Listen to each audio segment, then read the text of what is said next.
Welcome to the Creative Plan Podcast Network. Join us as we share our favorite RPGs, one-shot games, tabletop games, reviews of items, and convention panels, and other exciting things that we run into from time to time. Sit back and enjoy the show.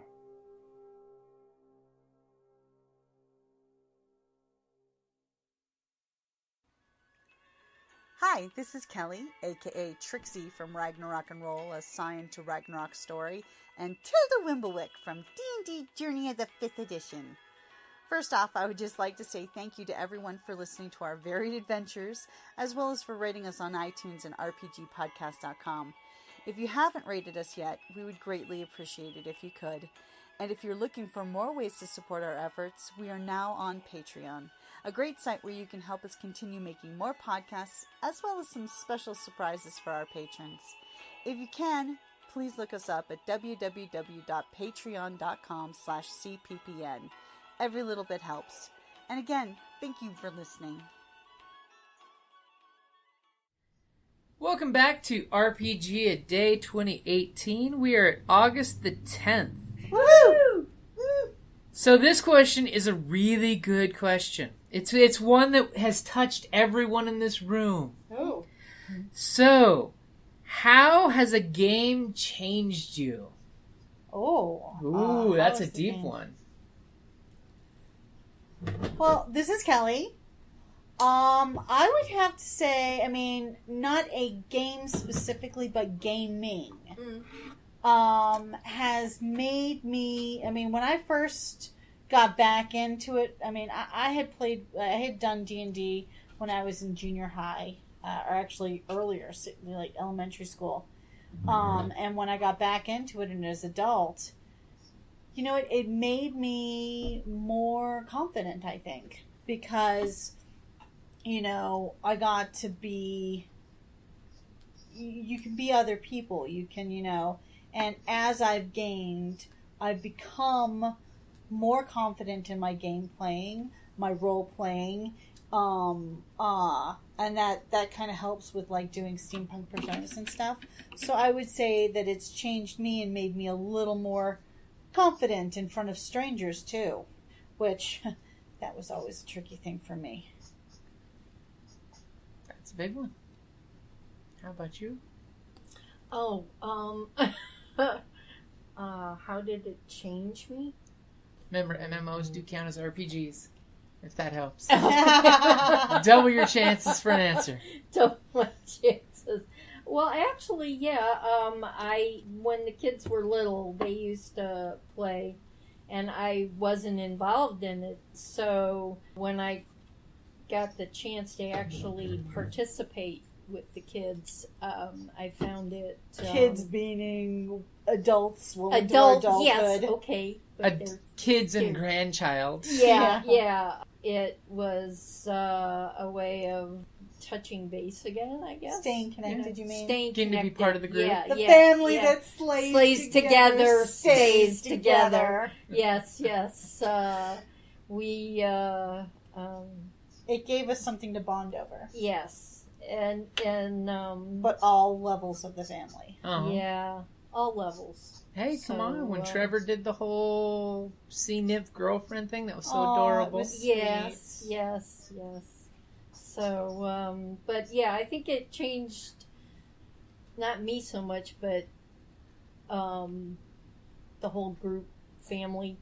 The family dynamic. Yeah, the family dynamic. That like, hey, Mom's actually interested in this. Yeah. Come play with us.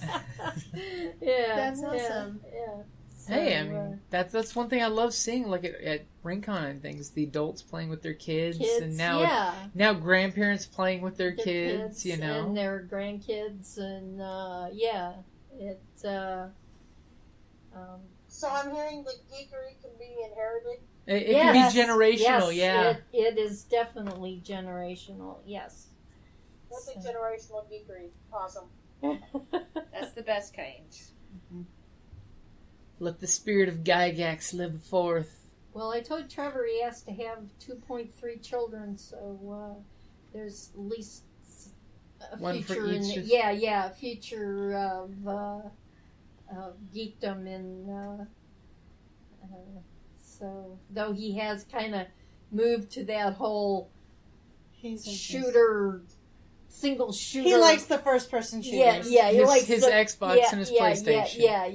Yeah, which I find kind of annoying because it takes away that group dynamic. Though he does play with other guys, they aren't just necessarily in the same room. It's not very cooperative. And it's not, I do a lot of online first-person shooters, Yeah. but I agree that type of gameplay does not lead to a team dynamic. I think it's more isolating than if you're around a table and you're sharing fun and munchies, you know. Yeah. I mean, you know, it's that whole group experience. Yeah. So You get more of that we live or die as a team.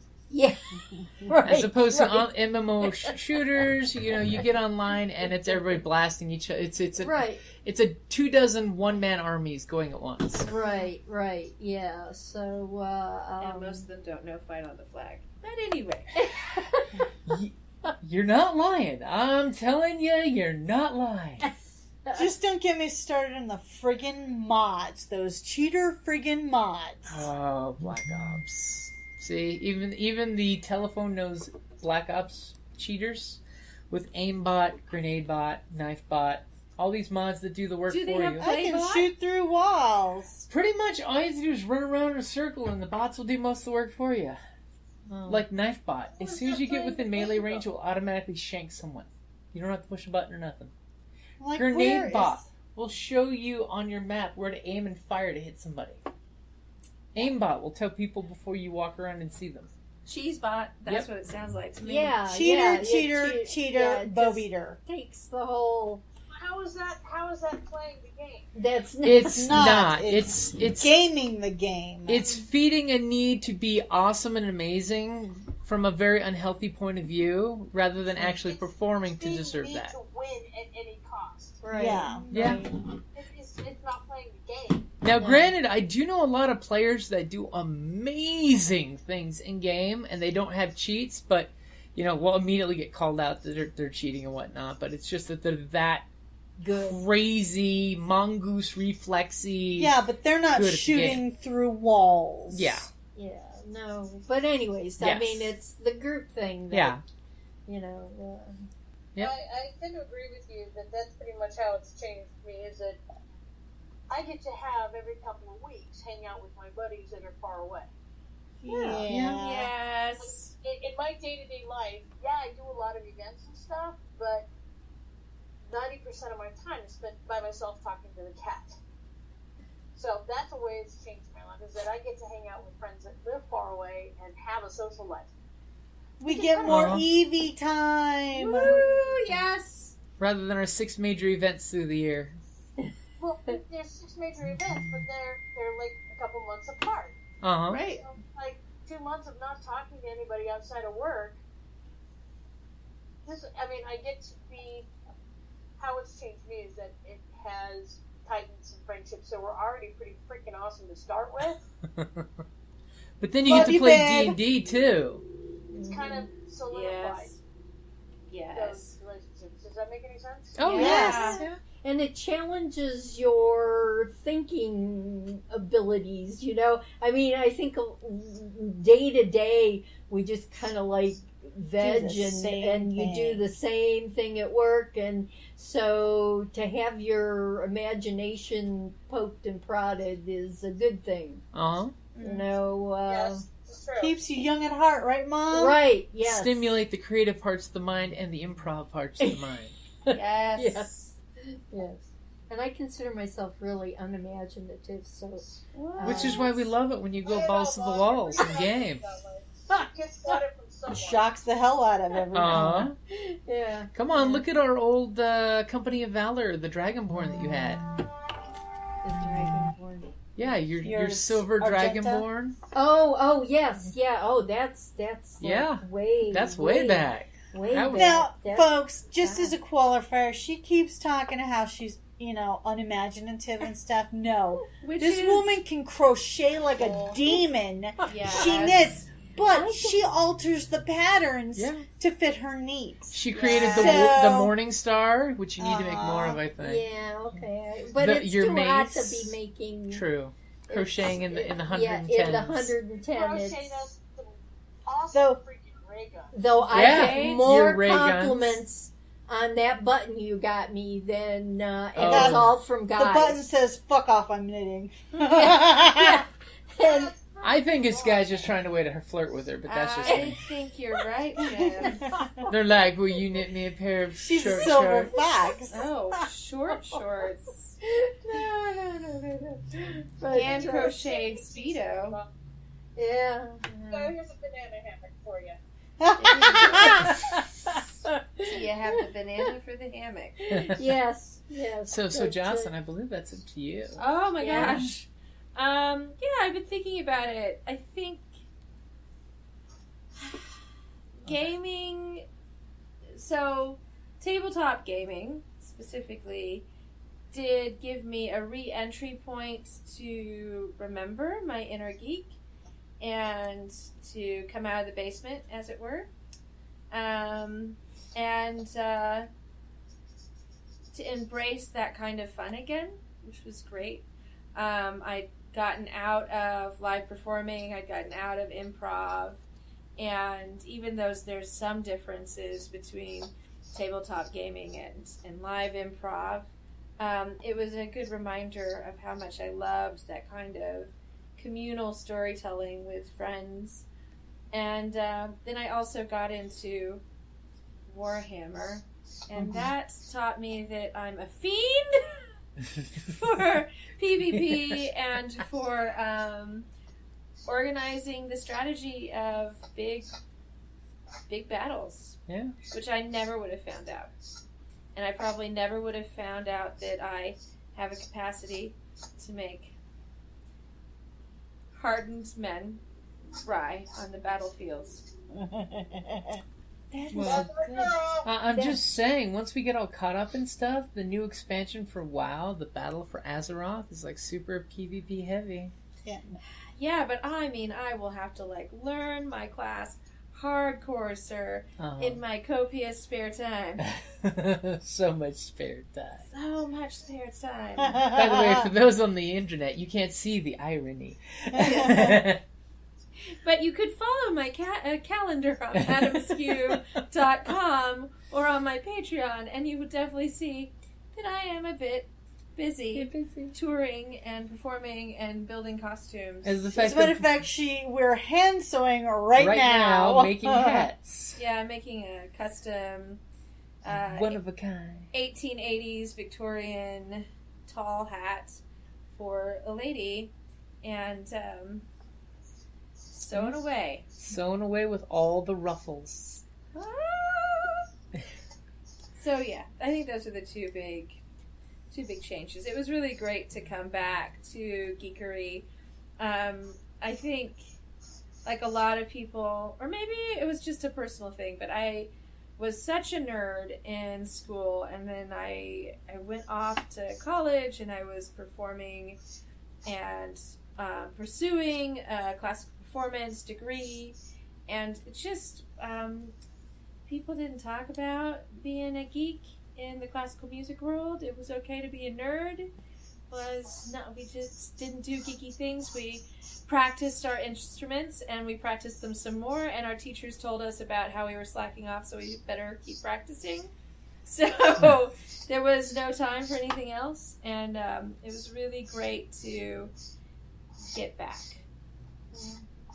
to that fun.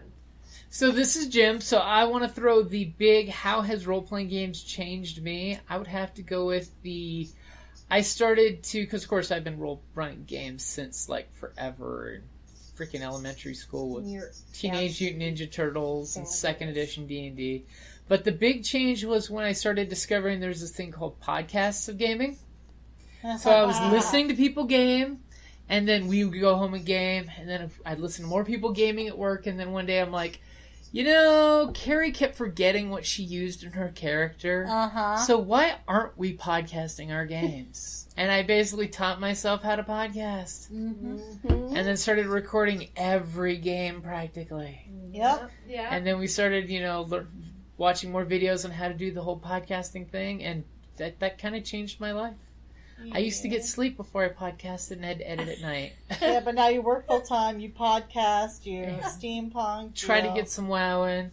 Have not gotten any leather working in this whole year. Sleep is for the weak. We all need a time turner. That's really where it's at. If anybody finds where we can get one or 4, let me know.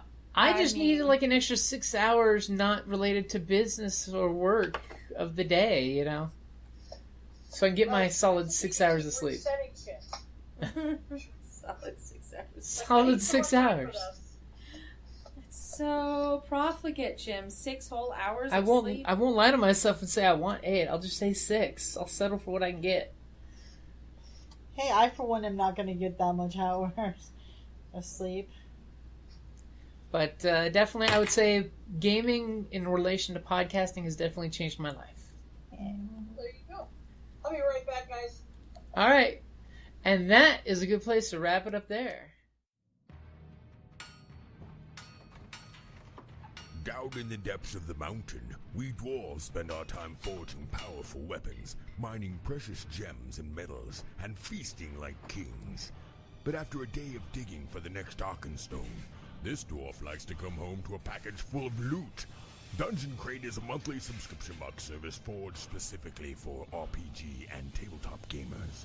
Miniatures, dice, tokens, coins, maps, modules, terrain pieces, handcrafted items, RPG jewelry, and more are yours for only a few gold per month. You even get a digital crate along with a physical one as an added bonus. So are you brave enough to reward yourself with a Dungeon Crate? By Morden's beard, I hope so. DungeonCrate.com. Let the adventure begin.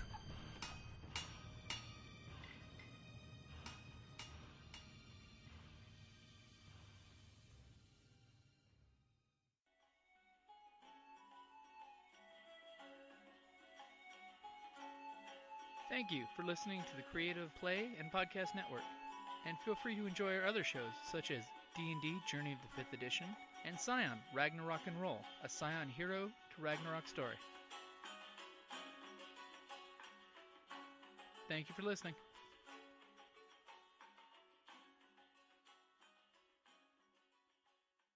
So, yeah. So I'm going to wait till Evie finishes scraping. Sanding away. Yeah. Sanding. He's sanding away. Yes, your microphone picks that up quite well.